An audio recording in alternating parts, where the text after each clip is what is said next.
जो आपको बता दी। हेलो।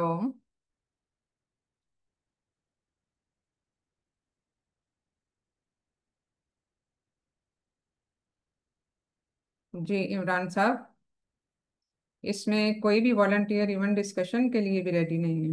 मैडम 18 है पार्टिसिपेंट, 17 पार्टिसिपेंट्स हैं टोटल। ओके। कोई भी नहीं बोल रहा। नहीं, लेकिन मेरा मतलब है कि अगर कोई डिस्कशन करेगा तो हम कर सकते हैं ना, सिनेरियो मैं इनको दो दे भी दूं तो। Okay. One volunteer. Nusrat. Ji Nusrat, तो can we start with the discussion?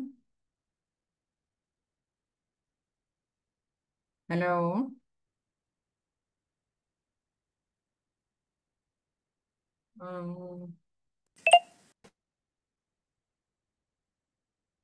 Unmute आपको मैं कैसे करूं? ओके।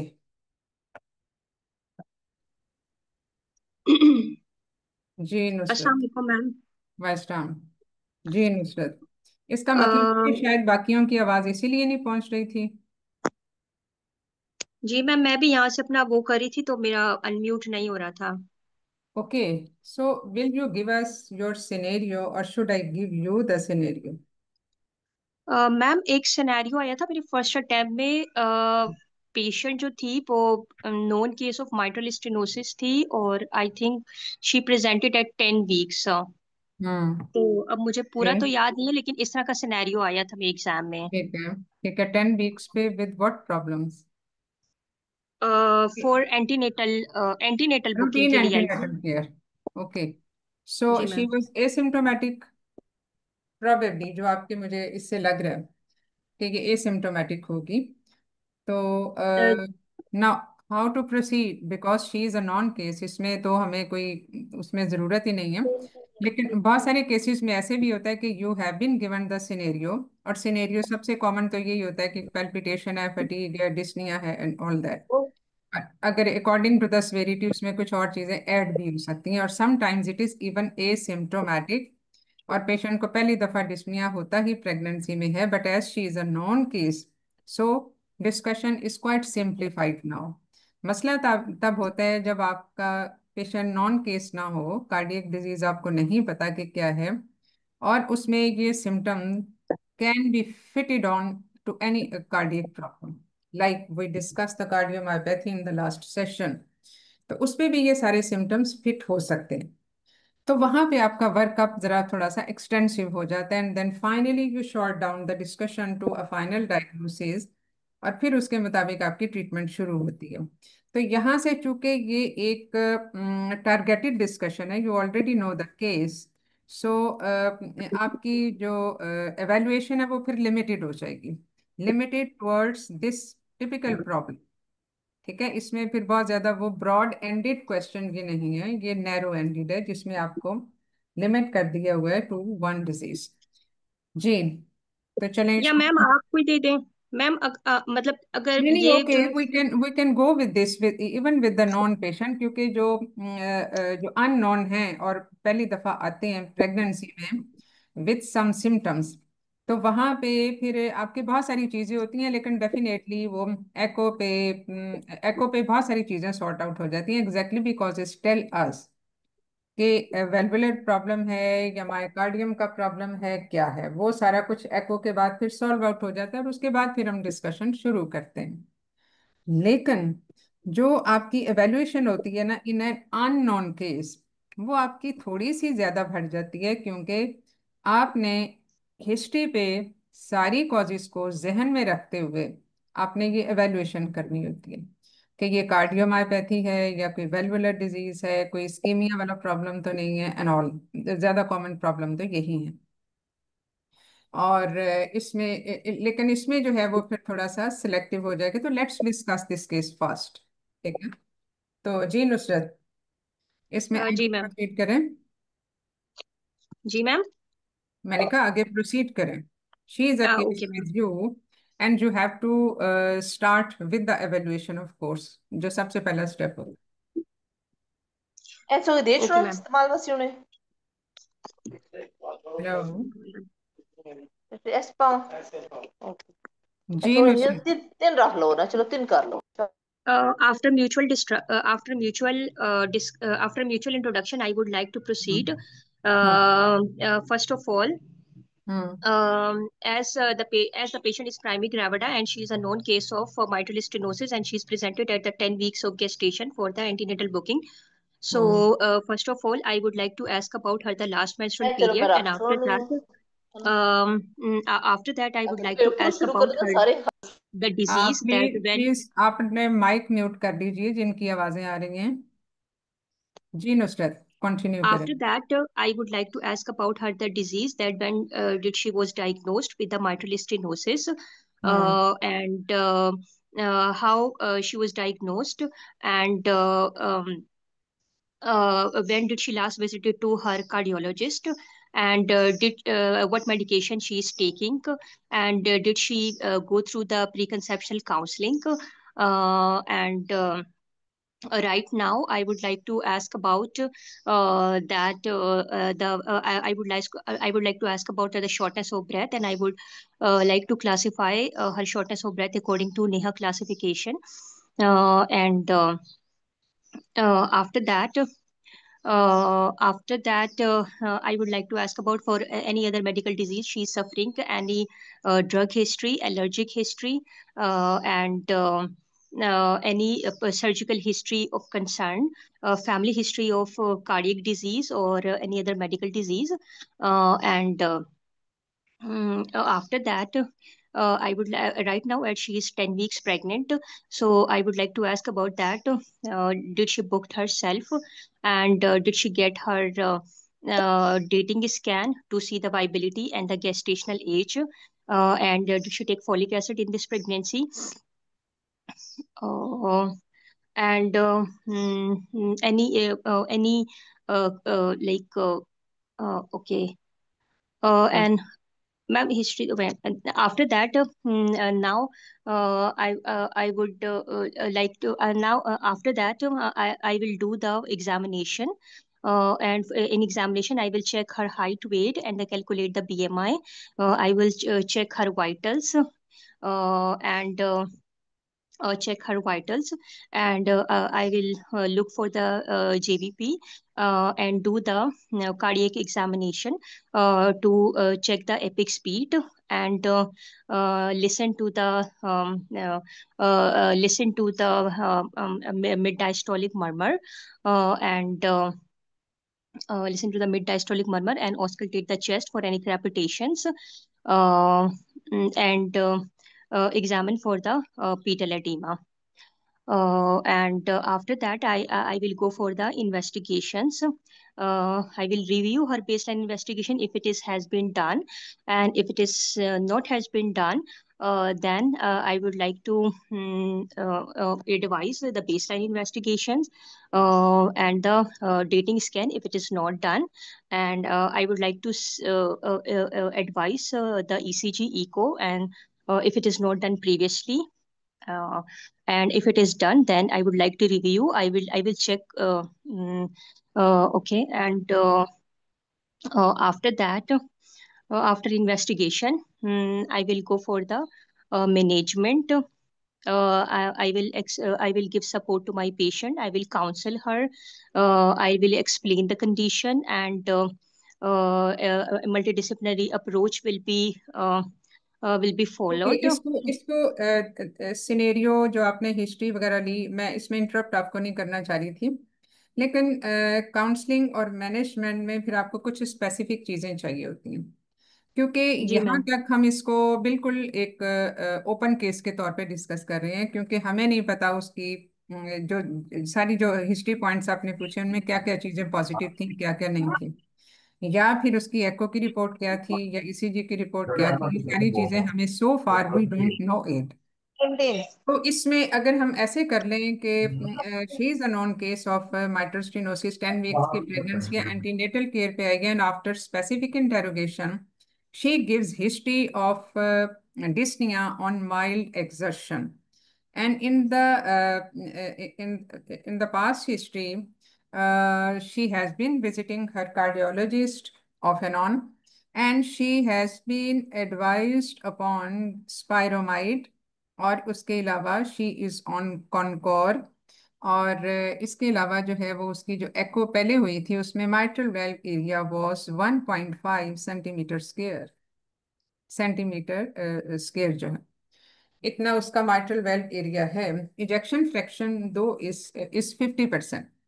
और उसमें जो लेफ्ट वेंट्रिकल है उसका साइज इज 5 सेंटीमीटर। वॉल्यूम आप कह सकते हैं, ये साइज उसका 5 सेंटीमीटर के करीब है। नाउ ये जो इसका प्री प्रेगनेंसी एको हुआ है, नॉट नाउ।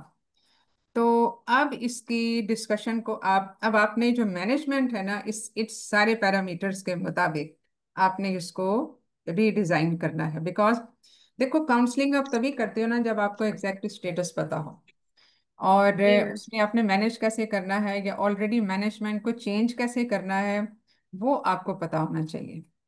ठीक है। जी तो मैम। इस हाँ जी, इसमें जो है वो एक तो माइट्रल वेल्व एरिया बता दिया, और दूसरा ये जो है लेफ्ट वेंट्रिकल का मैंने बताया, and right atrium is also dilated.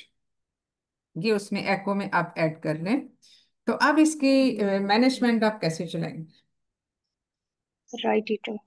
Okay hmm. Ma'am, आपने बताया कि इजेक्शन फ्रैक्शन 50% है, नेहा क्लास 1 है पेशेंट, और माइट्रल स्टेनोसिस मतलब mitral On valve area mild जो 1 exertion, she develops dyspnea on mild exertion. So okay on will mild this be class exertion. 1? Will this be class 1? तो ma'am ये mild exertion पे class 2 हो जाएगा? नहीं। Class 4 नहीं, हाँ ओके, ऐसा क्लास और 4 सोचें। Mild exertion. ओके। कि क्लास 2 क्लास इज 4 होगा। हेवी एक्सर्शन पे, क्लास 3 इज माइल्ड एक्सर्शन पे, और क्लास 4 में इवन एट रेस्ट। ठीक है, ये एक रफ सी क्लासिफिकेशन है। चलें जी, अब इसको आपने कैसे काउंसल करना है? ओके। हम्म। हम्म। और राइट वेंट्रिकल भी डायलेटेड है? राइट। राइट नहीं, left ventricle left. And left atrium are dilated. Okay. Left ventricle and atrium She is dilated. on spironide and Concor for the last 6 months. But now she says that for the last 1 week, she is having this problem of dyspnea on mild exertion even. On mild walking, she gets dyspneic. जी नुसरत, इसको आगे लेकर चलें। हाँ जी ma'am. Though you were uh, not volunteer at right at the first as a first option, लेकिन यह है कि you can carry on with this because इसमें मसला नहीं होना चाहिए ज्यादा। अब एग्जाम में भी तो सिनेरियोज ऐसे ही ऑल ऑफ अ सडन ही आते हैं ना, वो पहले से हमने सिर्फ सब्जेक्ट ही पढ़ा होता है। जी मैम, मैंने इसका ना टॉक आर्टिकल पढ़ा था। Okay, uh, then it should not be difficult for you. जी मैम। जी। As the echo report is given to me, and which is shown that the ejection fraction is 50%, and mitral stenosis like 1.5 centimeter, which is mild, and right ventricle and atrial also. Hi. Okay, now I would like to go for the management. First of all, I will counsel my patient. I will explain the condition to my patient that this is the mitral stenosis, and mild mitral stenosis, and the medication which she is taking mitral is valve area was 1.5 centimetre square, जी ma'am, इसमें तो ये ये था मैंने ना कि आपको बताया। लेस देन वन जो है वो सीवियर होता है, 1 to 1.5 जो है वो मॉडरेट होता है, और मोर देन 1 पॉइंट, अच्छा ये मॉडरेट में आ जाएगा। हम्म। ओके। ठीक है। I will counsel my patient. I will explain the condition to my patient. I will explain the maternal and the fetal risk. And as she is Neha classification 3, so I will admit this patient for the feto-maternal surveillance. And the medication which she is taking is safe. And medication is taking, she is safe, and I will admit her for the maternal fetal surveillance, and the medication, diuretics and the beta blockers will be continued, and the anticoagulant will be advised, as she is at the risk of thromboembolism. and serial and a tablet Escart will be given, and right now madam ये अभी तो 10 weeks पे है ना patient, हम्म। तो 10 weeks onward इसको लेके चलना है. जी जी बिल्कुल। Okay. So, I will explain the maternal and the fetal race to the patient, and frequent. I will uh, uh, admit her, and continue the medication. I will give her anticoagulants, low molecular weight heparin, and multidisciplinary team will be. She will be managed by the multidisciplinary team, including cardiologist, obstetricians, anesthetist, and intensivist. She will be admitted in the critical care unit, and critical care unit at the 20 weeks. Detail anomaly scan will be done, and after stabilization, she will be discharged on these medications, and okay frequent okay, attenuate. One thing. अब ये जो इसका एको की report जो मैंने आपको बताई, ये हुई हुई है कुछ 6 महीने पहले की, जिसपे इसकी ट्रीटमेंट शुरू हुई थी, और for last 6 month she is on this treatment जो पहले हमने मेंशन कर दी। तो what other investigations would you go for? इसमें आपके ख्याल में कुछ और चीजें, एको तो आपने कही, वो जो अवेलेबल थी वो मैंने आपको बता दी जो 6 महीने पहले की थी, और इस सीजी पे कोई ऐसी खास चेंजेस नहीं except for the normal physiological changes, and she denies any chest pain या और इस तरह की कोई चीज नहीं है। But sometimes occasionally she complains of tachycardia which settles on its own because she is already on beta blocker। लेकिन ये एको इसकी 6 महीने पहले की हुई हुई है। Will it still be valid in the during the pregnancy, और you will like to repeat it? So, ma'am, I would like to repeat her echo in collaboration with cardiologist. I will discuss the patient with the cardiologist, and as Why the you will like to repeat it when it has been performed just 6 months back? 6 months back. ऐसा क्या मसला हो सकता है कि जिसमें आप इसको रिपीट करना चाहोगे? Because, ma'am, in pregnancy there are hemodynamic changes, hmm which put strain on the heart. Hmm. So that's So why you have to I review. You have to review because the hemodynamics are totally changed during pregnancy, which can put much strain on already diseased heart.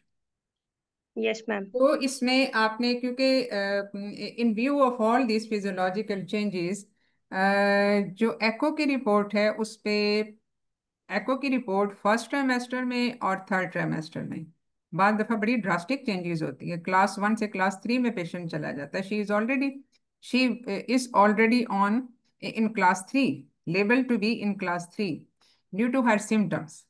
ठीक है ना, हम सिर्फ Yes, ma'am. Symptom के ऊपर base कर रहे हैं। And you have to rule out the other causes of dyspnoea, may be ये एनीमिक हो।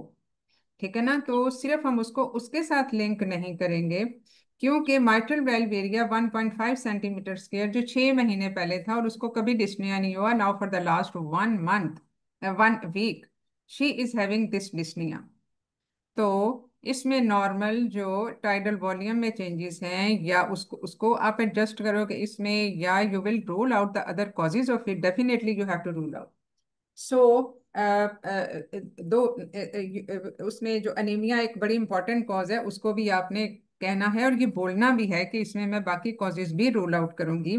क्योंकि अगर हम माइट्रल वेल्व एरिया पे जाएं, इजेक्शन फ्रैक्शन ठीक है, सिर्फ इसकी एट्रियल डायलिटेशन थी जो माइट्रल वेल्व इतने पे हो सकती है, और उसमें इसकी डिजीज स्वेरिटी बढ़ जाएगी, और उस पे माइट्रल वेल्व जो है इसका राइट एट्रियम डायमीटर्स, और जो सॉरी राइट नहीं, लेफ्ट एट्रियम जो डायमीटर्स हैं और लेफ्ट वेंट्रिकल डायमीटर्स हैं, these were increased mildly, which can progress further during pregnancy due to hemodynamic changes. And moreover, she was not put on any anticoagulant in view of Yes, this mild atrium and ventricular dilatation, because the heart rate has been controlled by the beta blocker. Concor is a beta 1 selective beta blocker. Yes ma'am. तो उसमें उसके साथ वो control हो गया. So there was the need for starting anticoagulation was not felt at that time. But now in pregnancy, after ruling out the other cause, yani hemoglobin is suppose is 11 at right at this moment, so you will attribute it to the cardiac disease severity, progressive severity. तो ऐसे में फिर आपने उसकी एको repeat करवानी है.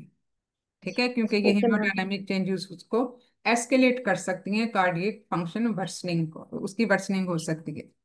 So on the repeat echocardiography, there is more atrium dilatation as compared to the previous report. Mitral valve area is now 1.2 centimeters square with the same maintained ejection fraction. And left ventricle is of the same dimension. अलबत्ता atrium की क्योंकि mitral valve area थोड़ा सा narrow हो गया within this 6 months time period. mitral stenosis worsen हो सकता है क्या प्रेगनेंसी में? Mitral stenosis. अगर mitral valve stenosed है पहले से, तो क्या इसकी वर्सनिंग हो सकती है प्रेगनेंसी में ड्यू टू प्रेगनेंसी इटसेल्फ, यानी उसके स्ट्रक्चर में कोई चेंज आ सकती है क्या? फंक्शन में तो चेंज आती है, हमें ये पता है कि हार्ट के फंक्शंस में चेंज आती है due to remarkable changes in the pre load and after load and in the cardiac output, stroke volume, heart rate, everything changes and also the peripheral vasodilatation है. ये सारी चीजें हैं जो कि हार्ट की फंक्शनिंग को इफेक्ट कर सकती हैं. But will mitral the stenosed valve will change, या pregnancy will affect the stenosed valve? Ma'am ऐसा तो मैं टॉक आर्टिकल में नहीं कुछ पढ़ा। नहीं, मतलब होता भी नहीं है, इसलिए कि जो नॉर्मल फिजियोलॉजिकल चेंजेस हैं उसमें थोड़ी सी रिगर्जिटेशन तो आ जाती है, यानी वेल्व थोड़े से खुल जाते हैं in view of the physiological cardiomegaly. ये जो फिजियोलॉजिकल कार्डियोमेगैली है, ये इसीलिए इसमें जो एपेक्स बीट है ये शिफ्ट हो जाती है towards the sixth intercostal space. ठीक है, ये आपको ओके। थोड़ा सा ये हार्ट एनलार्ज हो जाता है naturally in view of the increased cardiac output. उसमें हार्ट में ब्लड भी ज्यादा आ रहा है और उसने पंप भी ज्यादा करना है. तो ये कार्डियक आउटपुट जब ज्यादा बढ़ेगा तो वो हार्ट का साइज फिजियोलॉजिकली इंक्रीज कर जाता है to compensate with that increase in the cardiac output, increase in the blood volume. तो नेचुरली इसमें जो वेल्व अगर नॉर्मल फंक्शनिंग वेल्व में तो उसमें थोड़ा सा रिगर्जिटेशन का एलिमेंट आ जाएगा, लेकिन स्टेनोज्ड वेल्व उसमें ना बेहतर होंगे ना वर्सन होंगे, रादर उनमें भी थोड़ी सी रिगर्जिटेशन डेवलप हो सकती है, क्योंकि स्टेनोज्ड वेल्व का मतलब है वहां पे फाइब्रोसिस या बाद दफा कंजेनिटल भी हो सकते हैं. तो इसलिए जो है वो इसमें बहुत ज्यादा उसमें चेंज नहीं आती, लेकिन रिगर्जिटेशन वर्सन हो सकती है. और रिगर्जिटेशन एक ऐसी चीज है जिसमें फॉरवर्ड एंड बैकवर्ड फ्लो चल रहा होता है, फ्री फ्लो है इसमें, इसलिए उसकी अडेप्टेशन भी ठीक हो जाती है. यूजुअली ये इतना ज्यादा मसला नहीं करते अनलेस के बहुत ही ग्रॉस वो हो जाए, रिगर्जिटेशन हो जाए. तो अब इसका माइट्रल वेल्व एरिया हो गया 1.2 centimetre because to feel the need to repeat echo in view of her worsening dyspnoea. ठीक है, after yes ruling ma'am. Out other causes, कोई रेस्पिरेटरी प्रॉब्लम या हीमोग्लोबिन उसकी कम है, ये सारी चीजें. Yes ma'am. जी. अब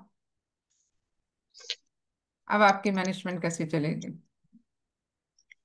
ओके मैम, इसको मतलब तो as a like structure discussion बताऊं या किस तरह बताऊं? जी जी बिल्कुल स्ट्रक्चर, ये स्ट्रक्चर देखो, स्ट्रक्चर डिस्कशन क्या होती है, एक तो होता है कि आप बस बताते जाते हो, एक होता है कि टाइम टू टाइम एग्जामिनर आपको बीच में कोई चीज डाल देता है कि अच्छा अब ये हो गया अब क्या करोगे. ये दोनों तरीके से स्ट्रक्चर डिस्कशन होती है. या जैसे आपको बार दफा ऐसा होता है कि सारी चीजें पहले से बता दी होती हैं, यानी ये मरीज है, इसके ये टेस्ट हैं, इसमें ये इसकी एग्जामिनेशन फाइंडिंग्स है, यानी एग्जामिनर ने भी बतानी है और आपके सामने भी पेपर पे भी लिखी हुई हो सकती हैं. तो अगेन आपके पास एक क्लोज एंडेड क्वेश्चन आ गया जिसका सारा आपको पता है, आपने मतलब ये सिर्फ हिस्ट्री के पॉइंट पूछने हैं और उसमें बाद दफा वो हिस्ट्री भी डिटेल में लिखी हुई होती है और इन्वेस्टिगेशन भी लिखी हुई होती है, एग्जामिनेशन फाइंडिंग भी लिखी हुई होती है. तो इसमें इसको इसी स्ट्रक्चर डिस्कशन का मतलब है कि पूरा केस आप डिस्कस करते जाओ. ये एक मतलब इसमें आपने किसी से इंटरेक्ट नहीं करना एक्सेप्ट फॉर द एग्जामिनर। कोई काउंसलिंग अगर हो सकता है ये काउंसलिंग स्टेशन पे आ जाए, आपके पास रोल प्लेयर बैठा हो जिसको यही प्रॉब्लम हो, और आपने उसको सारी काउंसलिंग करनी है कि ये क्या प्रॉब्लम होता है, वो सवाल करेगा रोल प्ले और आप उसका जवाब दोगे। तो उसमें सारी काउंसलिंग के जो सेगमेंट्स होते हैं, जो डिफरेंट कंपोनेंट्स होते हैं, वो आपने उसमें पूरे करने होते हैं। So let's come back to the discussion. तो इसमें अब माइटल वेल्व एरिया मैंने बता दिया ये सारी चीजें। अब अच्छा मैम, इस पेशेंट को मैं हिस्ट्री एग्जामिनेशन से दोबारा स्टार्ट करूं या सिर्फ इसकी मैनेजमेंट बताऊं? नहीं नहीं, देखो अब मैंने यहाँ पे आके, यानी हमने इन्वेस्टिगेशन के एंड तक, इन्वेस्टिगेशन आपने बता दी, मैंने ये बता दिया 6 महीने पहले एको हुई थी उस पे ये था। और फिर आप इंटेलिजेंटली इसमें पूछोगे कि is there any fresh echo report available as she has a new onset of symptoms. क्योंकि आप मरीज से ये पूछोगे कि क्या इससे पहले जब से डायग्नोज हुआ ये प्रॉब्लम, इससे पहले कभी आपको ये मसला हुआ। मरीज कहती है नहीं, मुझे अब इसमें हमल के दौरान ही सिर्फ 1 हफ्ते से ये प्रॉब्लम हो गया है, ऑल ऑफ अ सडन, कोई खांसी नहीं है, कुछ नहीं है। खांसी होगी तो इसका मतलब है पल्मोनरी एडिमा भी हो सकता है। ठीक है, यस उसमें मैम। अब वो क्रेपिटेशन और ये वो सारी चीजें, तो उसके सिम्टम्स स्पेसिफिक जो हैं वो उससे आप किसी नतीजे पे पहुंच सकते हो।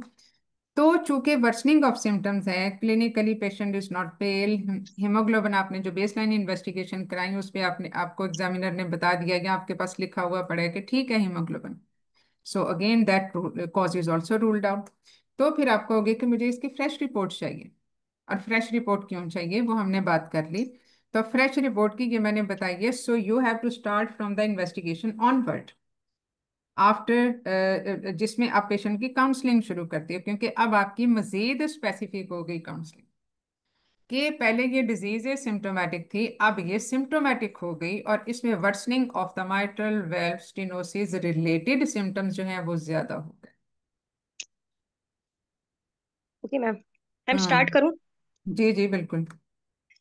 Okay, reviewing the after reviewing the echo report, I hmm. will explain. I will counsel my patient. I will explain the condition to my patient that her disease has been worsened. Multidisciplinary approach will be followed, including cardiologist, obstetricians, neonatologist, anesthetist, and I will explain to my patient that. This is a high risk pregnancy, and she will be admitted in the critical care unit. Uh, and Critical care unit, and she will be started anticoagulant and anticoagulant and बहुत uh, anticoagulant आप बताते भी जाएं कि इसमें क्या आपका शुरू करेंगे। yeah, right already now she. स्पाइरोमाइड पे है, उस पे है, वो सब चीजें आपने शुरू कर, वो कंटिन्यू रखी। अब आप एंटीकोएगुलेंट एक नई ड्रग शुरू कर रहे हो, तो कौन सा anticoagulant, any what? I at right now she is right now she is 10 weeks pregnant, so I will give her low molecular weight heparin according to her weight. Uh, and After that, I will stabilize her, and as there is a risk, as there is a 50% risk of a heart failure in this condition, because this is moderate mitral stenosis, and so fetal-maternal surveillance will be done. Patient will be stabilized, and patient will be stabilized, and after stabilization, I will discharge the patient and discharge. Ma'am इस ये जो patient है क्योंकि ये तो मतलब class 3 है, तो या इसको टिल टर्म तक एडमिट रखेंगे या फिर इसको स्टेबल करके नहीं देखो, डिस्चार्ज कर देंगे? टिल टिल टर्म तक एडमिट रखना प्रैक्टिकल नहीं है for both hmm. Family and for the hospital as well. आप एक मरीज को, और वैसे भी पेशेंट के लिए भी, कि देखो इसमें आपने सिर्फ उसको लाइफस्टाइल मॉडिफिकेशंस बतानी है, और लाइफस्टाइल मॉडिफिकेशन में हर वो चीज से आप उसको रिस्ट्रिक्ट करोगे जिससे कार्डियक आउटपुट बढ़ जाता है। ठीक है, यानी उसमें कार्डियक आउटपुट बढ़ने की क्या वजह होती है? उसको अनीमिया ना हो, उसको इन्फेक्शन ना हो, उसके थायराइड फंक्शन ठीक रहे, उसको स्ट्रेस एंजाइटी ना हो, उसकी मल्टी फीटल प्रेगनेंसी तो जाहिर है आप अवॉइड नहीं कर सकते, लेकिन उसमें थोड़ा सा फ्लूइड डेफिसिट की तरफ आपने जाना होता है, और उसने फिजिकल एक्टिविटी को लिमिट करना है। So for the class 3 and the 4, the patient is on bed rest. लेकिन इस और उसके अलावा फ्लूइड ओवरलोड को बचाना होता है, जो सोडियम इनटेक है उसको लिमिट करना होता है, बिल्कुल खत्म नहीं करना होता, वो भी सेल फंक्शन के लिए जरूरी होता है, लेकिन आपने उसको वो करना होता है, इसको लिमिट करना होता है। तो इसमें ये सारी चीजें हैं जो lifestyle modification, at the same time assess her compliance level because she is in class 3। अब बार दफा ये डिसीजन सिर्फ आप अपने एंड पे नहीं करते, अपने पेशेंट का जो बाकी वेयर अबाउट्स हैं, उसका एजुकेशनल स्टेटस है, फैमिली सपोर्ट है, उसका कॉम्प्लायंस लेवल है, ये सब चीजें हैं जिस पे आपने बेस करना होता है because the life of the patient might be in danger. तो इसमें फिर आपने सारा उसको बताना है, she is compliant enough to adhere to all your instructions, तो फिर आप उसको ये सारी चीजें बता के पेशेंट को स्टेबलाइज करके घर भेज सकते। But if the patient is not stabilised, यानी पेशेंट के जो ये सारी चीजें आपने की, अब जो इसकी जो हम इसको एंटीकोएगुलेंट दे रहे हैं वो भी आपने स्टार्ट कर दी, सारा कुछ आपने कर दिया, but still she complains of dyspnea on mild exertion. Rather, sometimes she says that at night she has to get up due to shortness of the breath. She feels okay. herself being dyspneic, और उसमें उसको लगता है कि उसमें oxygen जो है वो सारी उसमें उसकी फीलिंग है ऑफ सफोकेशन। तो फिर आप क्या करोगे? अब तो आपने मेडिसिन भी शुरू कर दी। इसमें एक और टेस्ट होता है जो बेसिकली डिजीज स्वेरिटी को इंडिकेट करता है, क्योंकि आपने एको वगैरह ये सारा कुछ करवा लिया, ठीक है। अनदर टेस्ट जब पेशेंट के सिम्टम ना मैनेज हो रही हो, बल्कि बाद दफा उसको एज एन इनिशियल टेस्ट भी किया जाता है। What is that? मैम वो हार्ट फेलियर के लिए तो बीएनपी और एंटी प्रो बीएनपी करवाते हैं। प्रो बीएनपी करो, क्योंकि ये बेसिकली जो है वो हार्ट डैमेज, क्योंकि अगर फर्ज किया, ये खास तौर पे जहाँ पे कार्डियोमेगाली वाली चीजें हैं, तो वहां पे ये प्रो बीएनपी हम करवाते हैं, और उससे भी हमें काफी हद तक डिजीज सिविरिटी का पता चल जाता है। तो ये भी आप उसको ऐड कर लोगे। But the problem is not solved. Even keeping the patient in the hospital for 3-4 weeks, कम से कम आप इतना अर्सा आपने उसको देखा लेकिन उसके सिम्टम रिजॉल्व नहीं हो रहे, and by now she is at 16 weeks. अभी ये 10 वीक्स पे है ना, या आपने उसको दोबारा घर भेज दिया, वो दोबारा उन्हीं सिम्टम्स के कहती है मैं घर पे रही हूँ लेकिन मेरा मसला नहीं हल हो रहा। तो इज मैम देयर फिर तो एनी अदर टर्मिनेशन की ऑप्शन? तरफ जाएगी। टर्मिनेशन की तरफ जाएंगे ना फिर तो।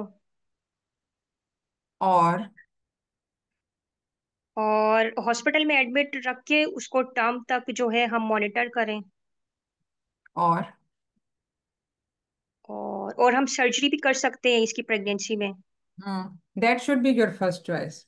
When the patient is not treated on medical treatment, तो फिर हम उसमें वेल्वुलोप्लास्टी की तरफ जाते हैं। उसको हम वो बैलून डाल के और उसके बाद उसको ओपन कर देते हैं, और अमूमन जब हम बैलून डाल के ओपन कर लेते हैं तो ये बिटवीन 2 and 1.5 सेंटीमीटर स्केयर के लेवल पे पहुंच जाता है। तो at least for that, for the pregnancy purpose, या उसमें वक्ती तौर पे जो आप उसमें कर रहे होते हो वो आपने उसको कर लिया। लेकिन ये कोशिश करनी चाहिए ये सेकंड ट्राइमेस्टर में जाके हो, क्योंकि उसमें फिर फीटल जो रिस्क है वो कम हो जाते हैं। और अगर ये भी बाज दफा वेल्वुलोप्लास्टी से भी मसला हल नहीं होता, because if it is fibrotic stenosis, यानी अगर फर्ज किया ये बिल्कुल फाइब्रस एक रिंग की तरह से ये बना हुआ है, तो उसमें बैलून डालने से भी वो डायलेट नहीं करेगा, then in that case what should be the choice? फिर वेल्व रिप्लेसमेंट कर सकते हैं पेशेंट की। वेल्व रिप्लेसमेंट हम कर सकते हैं, और वो भी प्रेगनेंसी में कर सकते हैं इन स्वेयर केसेस, यानी जहाँ पे हमें मेडिकल मैनेजमेंट से का बात ना बने, जहाँ पे हमें बैलून वेल्वोप्लास्टी से बात ना बने, तो फिर हम इसमें वेल्व रिप्लेसमेंट कर सकते हैं। And then the choice between the valve जो हैं मैकेनिकल वेल्व्स हैं, ये हम leave it on to the cardiologist. लेकिन जाहिर है उसमें भी डिफरेंट वेल्व्स जो अवेलेबल हैं, उसमें जो जितना आपको पता होना चाहिए वो ये के बायोलॉजिकल्स होते हैं जो नेचुरल टिश्यू से बनते हैं, और क्या जी मैम। सिंथेटिक होते हैं। तो जी मैम। लाइफ जो है वो सिंथेटिक वालों की ज्यादा होती है, और बायोलॉजिकल जो है उसमें कोई 1/3 के करीब degenerate with the passage of time yes ma'am, वो डिजेनरेट 10 से 20 कर। साल में जो है ना वो हो जाते हैं, हाँ, तो फेल हो इसलिए जाते जो है वो वक्ती तौर पे, मतलब ये बेसिकली कार्डियोलॉजिस्ट डिसाइड करता है कि इस पेशेंट में क्या सूटेबल है। Because once the patient is has replaced mechanical valves, तो फिर उसको लाइफ लॉन्ग उसमें एंटीकोएगुलेशन चाहिए होती है, मोर सो ड्यूरिंग द प्रेगनेंसी, जहाँ पे थ्रोम्बोजेनिक थोड़ा सा थ्रोम्बोसिस का रिस्क वैसे ही बढ़ जाता है। तो ये तो थी जो इसमें हम साइड डिस्कशन करते आ रहे थे। तो ये इसी तरह से हमने इसको मैनेज करना होगा। नाउ विद दिस कंडीशन, अब ये पेशेंट फर्ज किया ये पहुंच जाती है। अब इसमें जो काउंसलिंग में एक चीज जो आपने मिस की वो ये थी कि इसमें पेशेंट को हम उसमें प्रोबेबल कॉम्प्लिकेशंस भी बता रहे होते हैं कि इस हैं। ये यस जो मैम। डिजीज है उसमें फीटल कॉम्प्लिकेशन क्या है। मैटरनल में तो जाहिर कार्डियक फेलियर होगा और फिब्रिलेशन हो सकती है। फिब्रिलेशन हो तो भी इसमें उसको भी कंट्रोल करना बहुत ज़रूरी है, क्योंकि that predisposes to heart failure more. और उसमें जो उसका है कार्डियक आउटपुट है वो भी बहुत अफेक्ट होता है, इस रिड्यूस्ड बेसिकली। और इसके अलावा control of hypertension is mandatory, और उसमें foetal monitoring as there are more risk for the pre term birth, hypertension भी, यस मैम। आईबी भी, आईयूसीआर भी। तो ये आपने मरीज को बताना है कि इसमें ये मैम, रिस्क हो सकते हैं। हाँ जी, मैम ये मैं दोबारा से बताऊं इसको? चलो बता दो। Okay. I will give support to my patient. I will explain the diagnosis that this is the high risk pregnancy. Multidisciplinary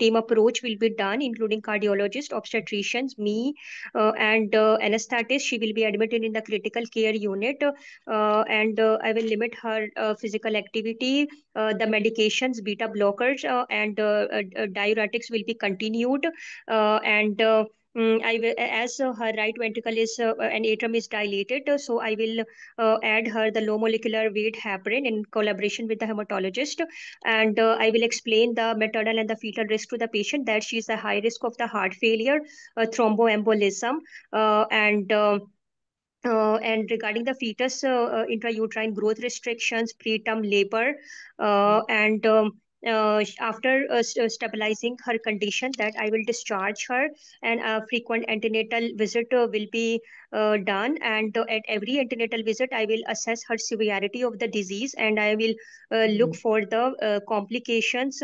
And at from 24 to 26 weeks, serial growth scan will be done, and serial growth scan will be done. And at 36 weeks, at 36 weeks, I will assess for the I will discuss with her the mode of the delivery, do the pelvimetry, and do the pelvimetry, assess the Bishop score, and discuss the anesthesia and analgesia during the labor. And my aim is to deliver her at term, if there is no maternal-fetal complications. And once she enter in the labor, that as she is on therapeutic as she is on anticoagulation, so I will as she is taking the therapeutic anticoagulation, so I will stop her 24 hours before delivery. And in labor, she will be admitted in the consultant led unit. Continuous CTG will be done for vital monitoring, including her vital monitoring, including saturations will be done. I will keep her in the left lateral position, proper left lateral position, and the labor care guide will be maintained. I will shorten her the second stage of labor, and after delivery, I will hand over the baby to the neonatologist, and I will counsel her regarding the breastfeeding contraception, and the preconceptional counseling in her the next pregnancy. Okay, अब anticoagulant जो आपने इसको भी दिए low molecular heparin, और ये आप continue रख रहे हो through out pregnancy, do you think it's an optimum option for this case with the diseased well, with uh, और विदाउट मैकेनिकल वेल्व रिप्लेसमेंट? शीज अभी तो मॉडरेट है, तो या आप इसको रिप्लेस करोगे किसी और के साथ। What are the pros and cons of the between the different anticoagulants which has to be used in this case? Ma'am जो एंटीकोगुलेंट के बारे में मैंने पढ़ा था उसमें ये था कि अगर आप low molecular weight heparin continue करते हो तो there is low risk of foetal embryopathy but the increase risk of valve thrombosis. हाँ, ये जो है अब 10 वीक्स तो इसको हो गए, so embryogenesis period is over now.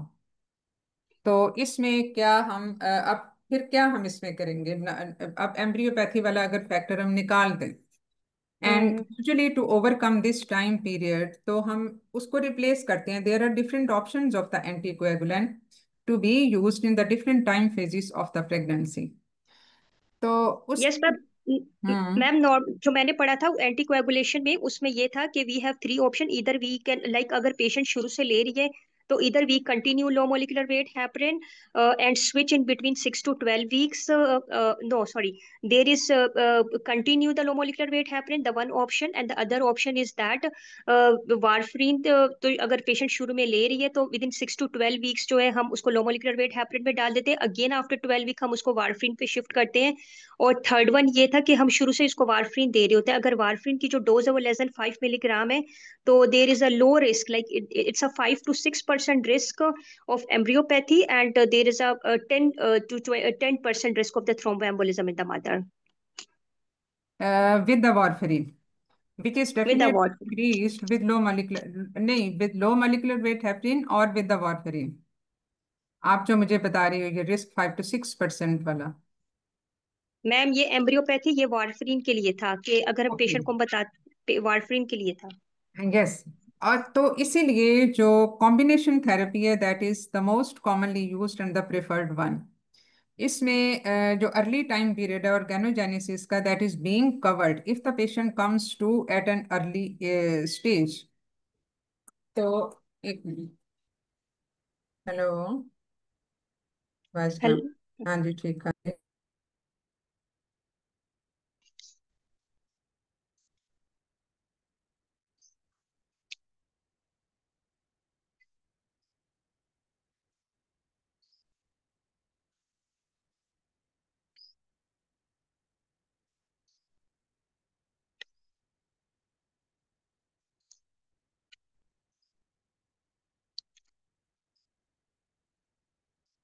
अच्छा, तो इसमें जो है अगर पेशेंट हमारे पास अर्ली टाइम पे आ गई तो definitely, and she is already, क्योंकि pre pregnancy usually patient oral ही ले रहा होता है, क्योंकि उसके लिए ये बहुत फिजिबल नहीं है कि वो रोज इंजेक्शन लगाए, और वो भी आपको पता है अनफ्रैक्शनेटेड हेपरिन जो कि हम सस्ती दवाई समझते हैं एज कंपेयर टू क्लेक्सिन। अगर आप उसकी पूरी प्रेगनेंसी की डोज का एस्टिमेट लगाओ और इसको समझो कि डेली आपने आपने उसको 5,000 इंटरनेशनल यूनिट लगानी है just once, which is even sub therapeutic sub clinical dose है, तो भी उसमें तकरीबन 1 लाख का खर्चा बन जाता है पेशेंट का।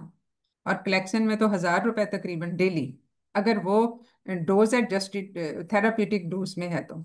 अगर थेराप्यूटिक डोज इससे भी बल्कि बढ़ के बाद दफा 2-2 इंजेक्शन भी लगाने पड़ते हैं according to the body weight. So, patient is usually on the oral drugs.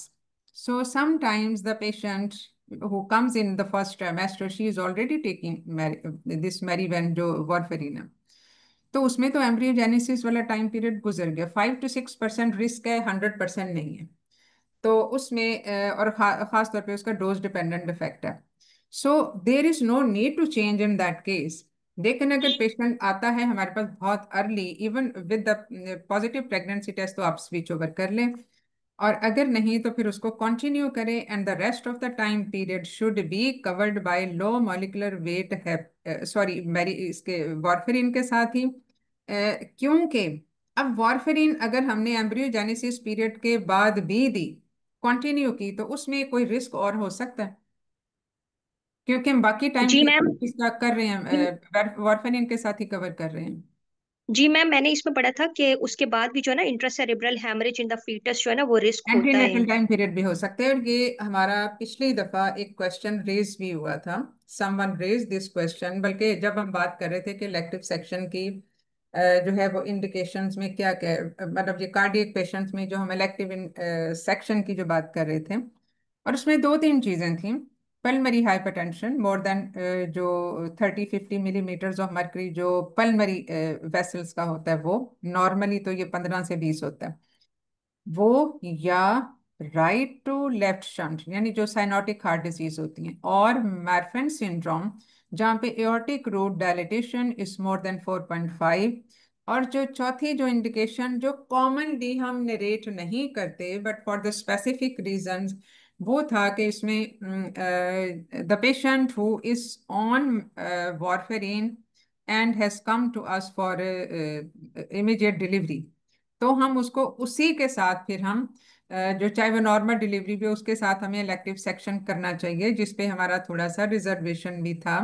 लेकिन बात ये है कि अगर तो ये हमें पहले से देख लेना चाहिए कि क्या इंट्रासेरिब्रल ब्लीड पहले से तो नहीं हुआ हुआ, क्योंकि ये हमें एक अच्छे अल्ट्रासाउंड पे इंट्रासेरिब्रल हेमरेज ये एंटीनेटल टाइम पीरियड में भी हो सकता है। If everything is clear then I do agree with that option. और ये खास तौर पे जो गाइडलाइन है ये यूरोपियन गाइडलाइंस में है कि अगर पेशेंट वारफेरिन पे है already the baby is not affected, क्योंकि इसने वारफेरिन ने प्लेसेंटा क्रॉस करना है और उसके बाद उसने बच्चे में भी प्रॉब्लम करने हैं। उसके ज़ाहिर जाए के वाइटामिन के डिपेंडेंट फैक्टर्स के साथ वो करेगा, और बच्चे में भी इस तरह से ब्लीडिंग डिसऑर्डर और इंट्रासेरिब्रल हेमरेज हो सकता है, but that depends upon the dose and on the individual risk, individual foetal risk. तो उसमें अगर ऑलरेडी नहीं है तो do deliver her by elective caesarean section. तो अगर उसमें ऑलरेडी ये इंट्रासेरिब्रल हेमरेज वाली आपको सस्पिशन लग रही है, क्योंकि देखो जब नॉर्मल डिलीवरी होती है और इसमें भी जब हम सेक्शन पे भी करते हैं तो हमें वही प्रिकॉशंस करनी चाहिए ए ट्रॉमेटिक डिलीवरी की।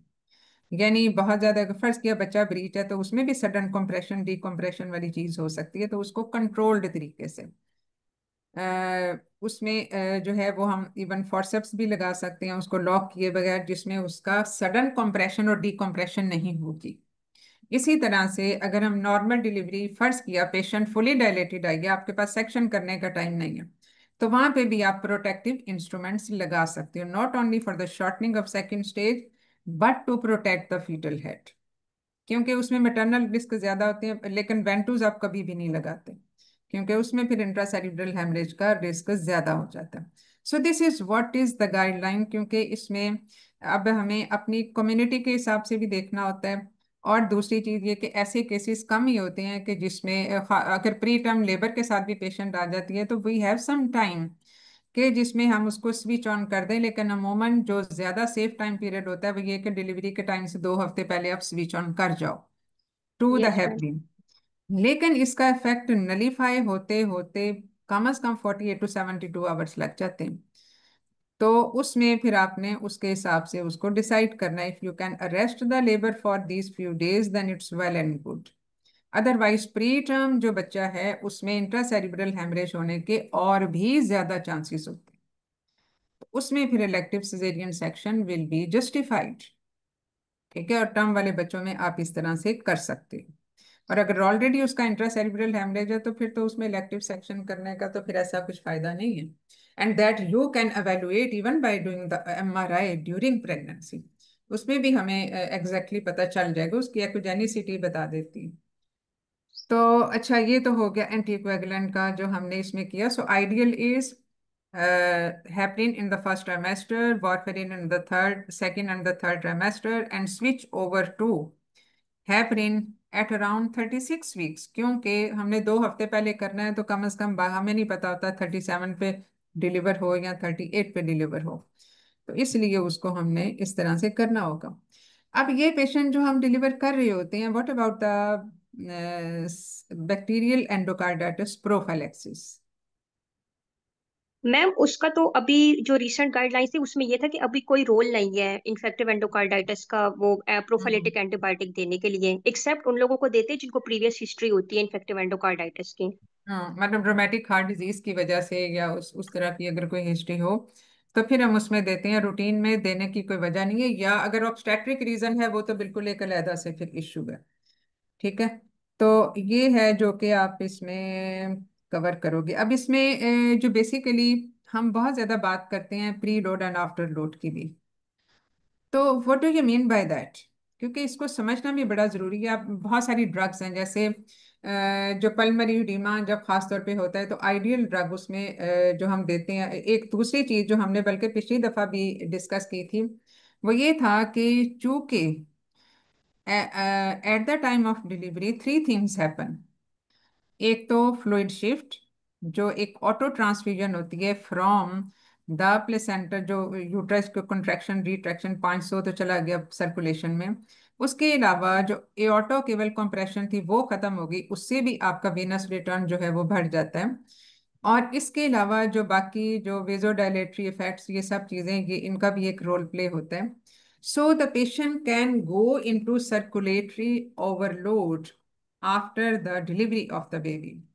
So, to compensate that, we keep the patient in the negative fluid balance. This we discussed in relation with the cardiomyopathy in last session.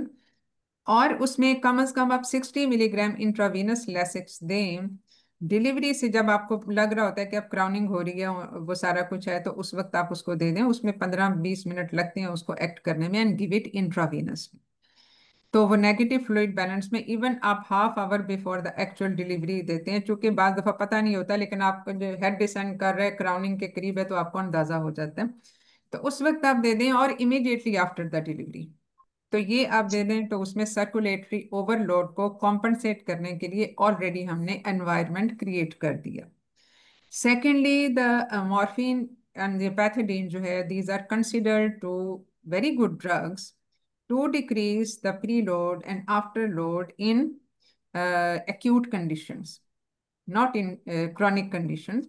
Chronic conditions में ये basically card preload and afterload जो हैं, ये जो heart के ऊपर load है ये उसको इंडिकेट करती हैं। प्रीलोड तो वो है जितना फ्लूइड आ रहा है हार्ट के अंदर। यस मैम, एंटाइस्टोलिक वॉल्यूम हाँ, होता है प्रीलोड, और आफ्टर लोड जो है ना हाँ, वो है जो वेसल्स की अंदर रेजिस्टेंस आफ्टर। होती है। अब ये देखे, एक चैम्बर है भर गया, अब उसने उस चैम्बर को खाली करना है, कॉन्ट्रैक्ट करना है, हार्ट का यही काम है ना। अब उसके कॉन्ट्रैक्शन में कोई मसला है, आगे रेजिस्टेंस से ज्यादा है, या उसके अपने मसल्स में मसला है, ये आफ्टर लोड को बढ़ा देगा। सो ये जो दोनों चीजें हैं, ये उसको दोनों को कम करेंगी in acute condition. But for the chronic conditions, vasodilators are a good drug for decreasing the workload on the heart, especially by decreasing the venous return by volume depletion. But at the same time, it also reduces placental perfusion. और उसके अलावा जो vasodilators हैं और जो बाकी जैसे hypertension, anti hypertensive medicine हम जो देते हैं, these are good drugs for reducing more specifically the afterload. और जैसे अब अगर एओर्टिक स्टेनोसिस हो, क्योंकि बार दफा ऐसा होता है कि सिर्फ एक आइसोलेटेड वेल्व का प्रॉब्लम नहीं होता, वो 2-3 वेल्व्स अफेक्टेड होते हैं। And out of all the four valves कौन कौन से होते हैं? Tricuspid, mitral, pulmonary and aorta. उन सारों में से सिर्फ बाइकस्पिड जो है वो सिर्फ माइट्रल माइट्रल वेल्व होता है, बाकी सारे ट्राइकस्पिड है। तो ये भी हो सकता है कि किसी एक का जो लीफ है वो ना हो, या नॉन प्लाएबल हो, या फाइब्रोस्ड हो, जैसे डिजीज होती है पुरानी। तो that can pose difficulty in managing the cases, क्योंकि जो अगर एओर्टिक स्टेनोसिस है और माइट्रल स्टेनोसिस भी कंबाइन हो गए तो सिचुएशन तो और ज्यादा वर्सन होगी। यानी एक तो एट्रियम का ब्लड पूरी तरह जा नहीं रहा वेंट्रिकल में, फिर वेंट्रिकल का ब्लड पूरी तरह जा नहीं रहा एओर्टा में। तो ये बैक प्रेशर डेवलप होना शुरू हो जाता है, and pulmonary oedema is the first manifestation in that case, क्योंकि बैक प्रेशर है। लेफ्ट एट्रियम डायलेट करेगा, पल्मरी सर्कुलेशन में प्रेशर भी बढ़ेगा, और ये पल्मरी हाइपरटेंशन यही होती है, और ये लाइफ थ्रेटनिंग सिचुएशन बन जाती है पल्मरी उडीमा की। तो ऐसी सूरत में जो है हमें इमीडिएटली जो ड्रग्स मैंने बात की वो है। और इसमें जो है वो दूसरा आपने ये भी देखना होता है कि बाद दफा एओर्टिक वेल्व का प्रॉब्लम ना भी हो, या एओर्टिक अगर रिगर्जिटेशन भी है, दैट कोप्स वेल।